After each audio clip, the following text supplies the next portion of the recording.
Hi friends! It's time for another episode of Create This Book. If you've never heard of Create This Book, it's an art prompt book written by Mariah Elizabeth. I'm desperate to finish this book, so let's go. The first page I'm going to do says Create Smudges. I'm kind of anticipating that this is going to get messy, so I'm going to do this on a separate sheet of paper. For the smudges, I'm going to use these plain Crayola markers, mostly because they were already sitting out on my desk staring at me. I wasn't really sure how to go about smudging them onto the paper. Smudges are usually something I do by accident and have to spend hours rage fixing. Not something I do on purpose. And the markers aren't juicy enough to spill or splatter ink, and writing with them would just be scribbling. So I decided the answer was to color on my fingers and smush it into the paper. You can see after the first couple of colors, I realized it wasn't really looking haphazard and smudgy, so I gave up on that and just started jabbing fingerprints all over the page. And one time I did this weird, useless walking thing. For supposedly washable markers, these are big, fat liars. My fingers were stained for 3 days afterwards. While I was stabbing at the paper, I wasn't really racking my brain too hard for a design. I've done quite a few pages of the reverse coloring book recently, and this is sort of similar, so I thought, something will come to me. It did not come to me. I had to set this aside and just glare at it for a while. Who are you? What do you want to be? Okay, I've got it. The fingerprinty smudges all over kind of look like colorful reptile scales. And of course, that reminded me of a chameleon. I can't really turn this whole page of blobs into a giant chameleon, so instead I'm going to sort of impose a chameleon over it. Is that the right word? Impose? Whatever. I sketched a chameleon on the page, and to keep the colored part as the scales, I'm going to line around them and sort of fill in the negative space. I don't think that made sense, but you'll see. I'm drawing blobs of different sizes and filling in the area around them, so eventually he should be really dark with colorful scales.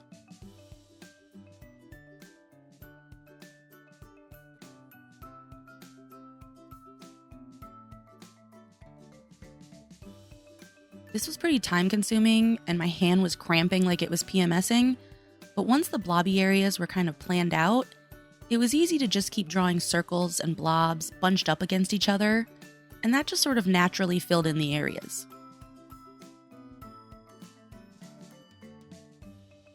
I love how as I'm filling it in, it looks so much more complex versus the goofy outline that I drew. Sophisticated gentleman, derpy dude. Once he was all filled in, I added a bunch of little spikies all around his body. And last, I gave him a little branch to sit on, so he's not just Wingardium Leviosaing in the air.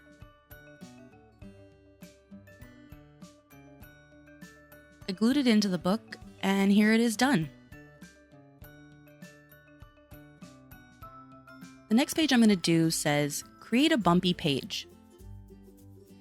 Since there's some bleeding, actually a lot of bleeding, from a previous page, I'm going to use a separate sheet of paper for this one too. I'm also going to trace out the title, so I make sure not to cover it. For this one, I decided to go old school and do some leaf rubbing. Now that I'm looking back at it, I'm not sure that actually fits the prompt. Too late now. I grabbed these leaves, and I don't actually know what they are. One is from a tree in my backyard that had some weird webby things that I didn't want to investigate too closely, and one is from a weed that was growing on the ground. I just chose them because I didn't have to walk that far. I honestly did not plan out this page past the rubbings being in rainbow, and I really should have, because this page goes downhill really fast. But let's ride this coaster together. After rubbing the leaves, the page was pretty boring, and it didn't look very purposeful. Because it wasn't. So I tried outlining them with a black fineliner.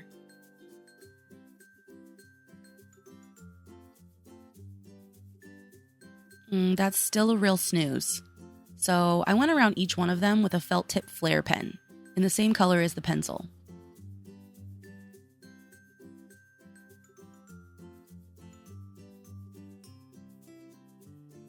Kind of better-ish. It still looks unfinished though, so I thought that if I added something to the background, that might help. What I decided to add was leaves as a sort of weird rainbow confetti. But yeah, no, I still don't like it. I'm pretty sure I'm just starting to make it look worse at this point, so I decided to call it done and glue it into the book. I mean, you can't win them all.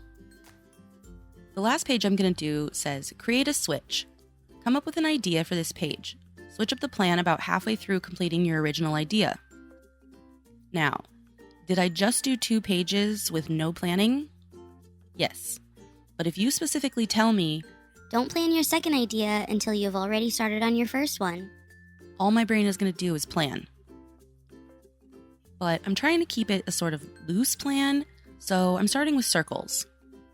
Because even though I have a few rough ideas floating around in my noggin, I want to be able to change it at any time. And circles are a pretty versatile starting point. I added smaller circles inside the larger ones, so obviously you know I'm drawing donuts. I'm going to start with alcohol markers to lay down a base. And because I want to be able to easily turn these donuts into something else, I'm not going to use any donut colors. These donuts are the fully frosted kind. And you might think I'm doing a rainbow, but I'm not. I left out orange, but I probably should have left out that green. Gross. I picked out the lightest markers I could find, but they're looking a little aggressive here. And if it looks like I'm filling them in with a weird pattern, that's because I'm trying to keep each new stroke of the marker touching still wet ink. That helps it blend better, and I don't get too many of these patchy areas. I'm going to cover most of this up anyway, but it's still helpful to start with an even base. Next, I'm going to use colored pencils to blend in some highlights and shadows. I'm going a little bit more realistic and arty for these. I hate coloring near the butt crack of the book. How have we not come up with some sort of solution to this yet? And I really tried my absolute best to fix that disgusting color of this green donut. I thought it was going to come out more of like a mint pastel, but this just looks like a round pickle. After they were all blended, I added some highlights with a gel pen to show that it is actually frosting and not like a weirdly dyed donut. They kind of look like inner tubes though. I could have turned them into inner tubes. Drawn water under them, added little people floating on them. Aw, I like that idea better. Finally, I accessorized them with Posca pens, adding drizzle and sprinkles.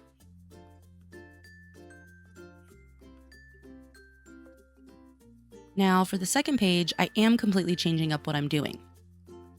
This side is going to be an ocean scene, and it is a scene. Since these 3 on the left are sort of bunched up, it would look weird to spread the rest of the page out. So I had to cram everyone else in on top of each other. Kind of like a sea mosh pit. The dolphin would be the one to pick you up if you fell. But this smoochy fish would just step on your head.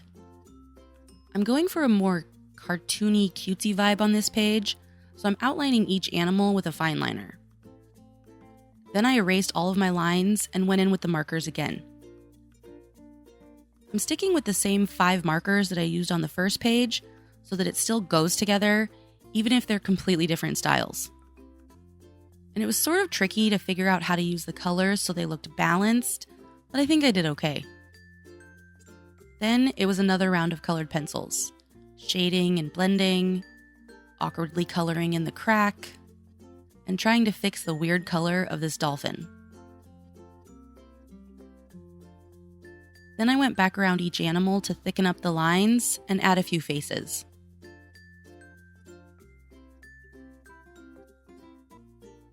Last, I used a white Posca to add some fat highlights. And this page is done. My favorite parts are the way that this donut turns into a jellyfish and the blends on this turtle. And that's all for this week. What do you think? Thanks so much for watching, and I'll see you next time.